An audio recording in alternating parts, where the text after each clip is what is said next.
Welcome to the Team Engagement Podcast, where leaders of teams share their insights. We discuss 5 questions in about 10 minutes. I am very grateful to welcome our guest. This is Ketan Benegal. He is the founder and CEO of CloudFountain Inc, all the way from Belmont, Massachusetts. So thank you so much for being here, Ketan. I really appreciate your time today. Tell the audience a little bit more about CloudFountain and what you folks do. Thank you, Sean, for inviting me on this podcast. So CloudFountain basically is a CRM consulting firm based out of Belmont. We primarily focus on 3 areas: CRM, AI, machine learning, and web development. We have our offshore office in India, and we have a few employees in Venezuela also. I think that's primarily it. And yeah, our core industries that we focus on is insurance, financial asset management companies, and non-profit organizations. Oh, very good. Okay, so you're specializing in the insurance, but also nonprofits as well. That's an interesting niche. Very good. All right.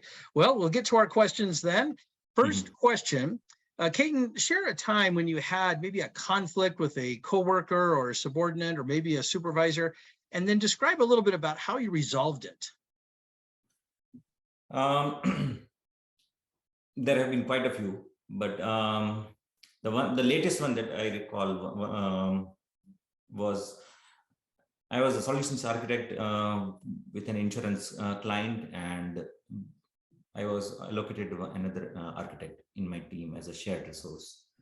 And I had worked with her previously, so I knew that she was an excellent team member with, very intelligent and very proactive. And she had just returned back from her maternity leave. So before she joined the project, I had to, give her a walkthrough on what she was, what would her role be on the project. And when I talked to her, I gathered that she was still having, effects of, postpartum depression, and add to it, she had been added to another project initiative also. And the solutions architect over there was particularly difficult to work with. So she had these 2 problems to deal with. So I conducted a couple of one-on-one sessions with her to tackle these issues separately. First, I started with her assignments in my project initiative, and we came with a plan to start her slowly, sort of runway. So we prepared a runway for her. So she would start with simple assignments with no. without incurring any delivery or timeline pressures. And then I got this approval. I got everybody, the product owners, the scrum masters, the business owners to agree with that. And everybody agreed easily because they knew her and she was well liked in the team. So once we were able to tackle that, then we moved on to the next problem. The solution architect in the other project initiative had the habit of having his say without taking anybody's input, and it used to happen quite often. So, and this architect, she was she is intelligent, she is proactive, so she would always have her ideas and she would like to share it. And that's where they had this friction. It created strife. So I recommended her that to have a different approach towards the same issue, rather than proposing any solutions which the solution architect would feel like threatened with or get defensive about it. I proposed her that you ask questions and lead by questions, to the point that you are trying to make. So she followed up on it, and after a couple of months, she informed me that my suggestions worked well with her, and she was able to develop her relations and get her ideas implemented. So worked out well. Good. Well, I like that you created a plan and that you were patient enough to kind of take one thing at a time and just kind of step through that. But that's a great solution. Thank you. Well, Ketan, I'm sure that you have heard the phrase that people don't leave jobs, they leave managers. What's one suggestion that you have for helping leaders retain their talent longer? Actually, there are quite a few steps that or active action items that should be done to address this kind of issue. So one of the key phrases that my co-founder had coined for how we approach employees is empathy with accountability. So we practice empathy, and by understanding, by putting ourselves in their shoes to understand, what they would be feeling like in their roles, and at the same time, hold them accountable for the decisions or the ideas or the action items that they have committed to. Additionally, I think that one of the reasons of having this issues are or people leaving managers is due to bad practices. It can be responsibility without authority sort of situation. There might be bias, but it can be due to absence of process and clear vision also. So, and it can be a number of reasons. And so apart from empathy with accountability, you need to have processes which set clear clear goals for the employees. They know what they are supposed to do or what they are supposed to achieve. However, you do not tell them how to do it. There is a difference between those two. You tell them what to do, but you don't tell them how to do it. This allows the employees to have the freedom to think and do things with a sense of ownership. So you manage things and lead people by example. I really like what you said about holding them accountable, but with empathy and being. I completely agree. That's such an important attribute of leadership, is to show empathy, still hold them accountable. I love that. I love that you just said, we don't not hold them accountable, but we can do so with empathy. So I like that a lot. Great. All right. Question number 3. What is one suggestion that you have for helping teams build resilience? This is something that I have coined based on my experience. The question would is what is resilience? That's where I would start from. So when something goes wrong, right, if the first question that is raised is how, rather than who, that's when you can call yourself a good leader. So a resilient team is one in which all the members are level-headed and calm during a crisis. They are analytical, not political. There is no mudslinging. That's where that's called a resilient team. To do that, basically, you have to. I mean, again, you fall back on that empathy and compassion, but at the same time, you have to create an environment of innovation, especially in tech sector, right? You have to have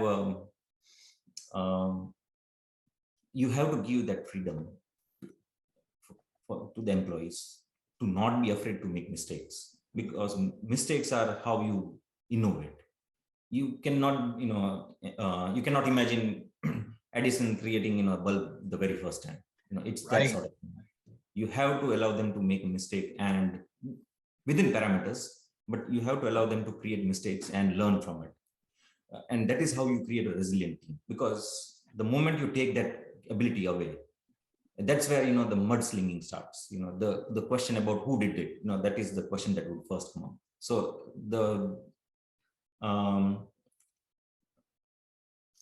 factor that I always consider is when something goes wrong. Do you see? It's a very visible thing. Do you see people discussing about oh, how did it go wrong and how can it be avoided, or are there communications going around who was the one who created that that issue? That is where that defines your resilient team.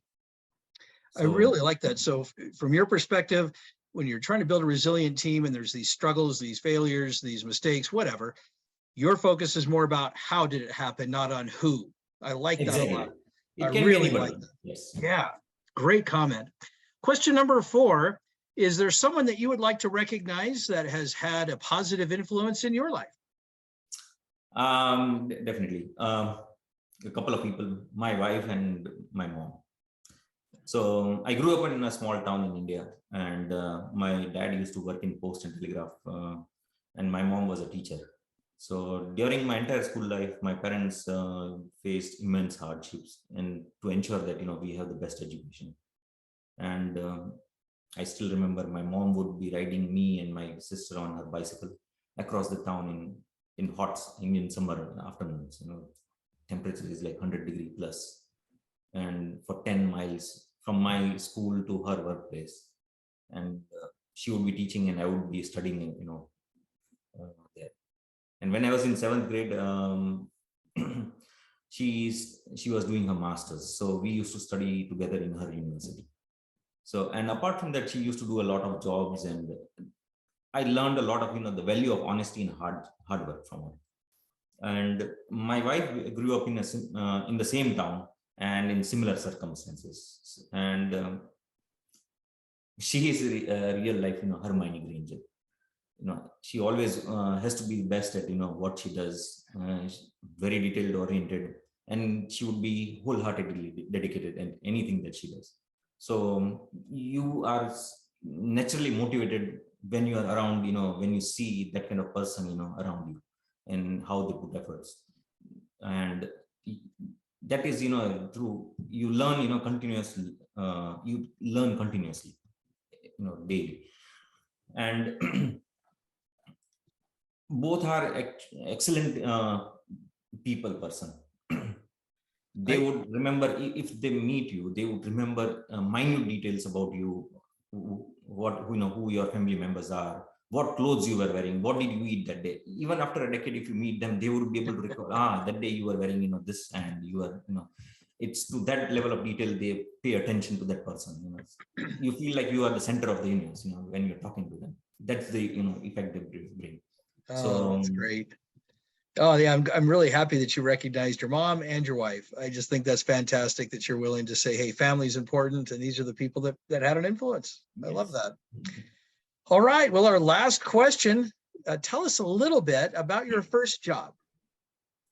I finished my master's in August 2001. So, and I was the first one to get a job offer from in my class, and it was from a German company. But it was August 2001. The market had just started feeling the dot-com bubble burst effect, and September 11, right? That's the terrible tragedy occurred. I immediately lost that job even before I joined, and I was jobless for a few months. Then I got a job offer in a call center, and I started working in night shift for Priceline support, Priceline.com. And but I was very keen on getting into software development. It's my passion, basically, to develop things. So, and I didn't want to lose that edge.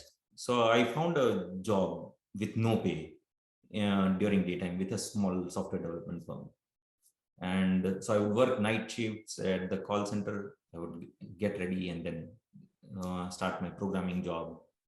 And after 16 hours a day, I would be working. And it did for a couple of years, and then I got my breakthrough. Wow! But it was an exciting time.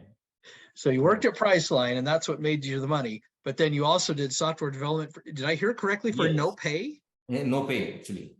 I said, I think the correct term is pro bono, I think. Yep, pro bono. Yeah, that's right. But, you did pro bono.